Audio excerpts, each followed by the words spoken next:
Hello friends, நம்ம பால், எண்ணெய், வெண்ணெய் எல்லாத்தையும் நம்ம நல்லா கலந்துப்போம். இதோட நான் குங்குமப்பூ போட்டிருக்கேன். இது என்னோடய ஸ்பெஷல் டைப் ஆஃப் கேக் தான் பண்ண போகிறேன் நான். இதையும் போட்டு நல்லா நம்ம மிக்ஸ் பண்ணி வச்சுப்போம், பீட் பண்ணி. அதுக்கப்புறம் இதில் வந்து மைதா மாவு, பேக்கிங் சோடா, பேக்கிங் பவுடர் எல்லாத்தையும் போட்டுடலாம். போட்டு நல்லா மிக்ஸ் பண்ணி கேக் பேட்டர் ரெடி பண்ணிவிடுவோம். இது என்ன பார்த்தீங்கன்னா குங்குமப்பூ கேக் தான் நான் பண்ணுறேன். எங்கள் 10th வெட்டிங் ஆனிவர்சரிக்கு நான் இந்த கேக் பண்ணேன். அவ்வளோ சூப்பராக இருந்தது டேஸ்ட்டு.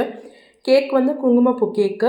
நம்ம விப்பிங் க்ரீம், அதுக்கப்புறம் நம்ம சோக் பண்ண போகிற சுகர் சிரப்புக்கு பதிலாக நான் வந்து குங்குமப்பூ பால் தான் யூஸ் பண்ண போகிறேன். அந்த கேக் ஆறுனப்புறம் 3 பீஸாக கட் பண்ணி வச்சுருக்கோம். இப்போ பாலில் கொஞ்சம் ஒரு பீஸ் குங்குமப்பூ போட்டுட்டு நம்ம கலந்து வச்சுப்போம். நம்ம சுகர் சிரப்புக்கு பதிலாக நான் இந்த குங்குமப்பூ பால் தான் வச்சு கேக்கை நல்லா வந்து முக்க போகிறேன். இதுக்கப்புறம் விப்பிங் க்ரீமுக்கு நான் பவுடர் யூஸ் பண்ணியிருக்கேன். விப்பிங் க்ரீம் பவுடரோட நம்ம இந்த குங்குமப்பூ பாலையும் கொஞ்சம் சேர்த்து சூப்பராக க்ரீம் ரெடி பண்ணியாச்சு. அவ்வளோ ரிச்சாக இருந்தது கேக்கு. டேஸ்ட்டும் அவ்வளோ ஃபஸ்ட் கிளாஸாக இருந்தது. இது நான் வந்து ஃபஸ்ட் டைம் ட்ரை பண்ணேன்.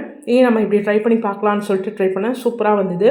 இப்போ பாருங்கள், பாலால் நல்லா கேக்கை ஒரு லேயராக சோக் பண்ணிவிட்டு அதுக்கு மேலே விப்பிங் க்ரீம் போட்டுட்டு அதுக்கு மேலே சாக்லேட்ஸும் நட்ஸும் வந்து நான் தூவியிருக்கேன் அப்படியே. அதனால் இதுக்கு ஒரு சூப்பரான ஒரு பேரும் நானே வச்சிட்டேன்.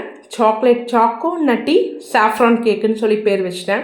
உங்களுக்கு இதில் எல்லாமே முக்கால்வாசி குங்குமப்பூ ஃப்ளேவர்ஸ் தான் வந்து எல்லாத்துலேயும் ஆட் பண்ணியிருக்கேன் நான். அப்போ தான் அதோடய ஃப்ளேவர் நல்லாயிருக்கும்னு சொல்லிவிட்டு ஃபுல்லாக நான் அந்த விப்பிங் க்ரீமால் கோட் பண்ணிவிட்டு க்ரம் கோட்டிங் கொடுத்துட்டு இதுக்கு மேலே பார்த்திங்கன்னா சாக்லேட் கனாஷ் பட்டர் க்ரீமும் அப்படியே அப்ளை பண்ணிட்டு டிசைனிங் பண்ணிவிட்டேன். அவ்வளோ சூப்பராக இருந்தது டேஸ்ட்டு.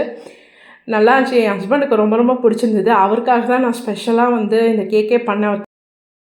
நீங்களும் ட்ரை பண்ணி பாருங்கள். தேங்க்ஸ் ஃபார் வாட்சிங்.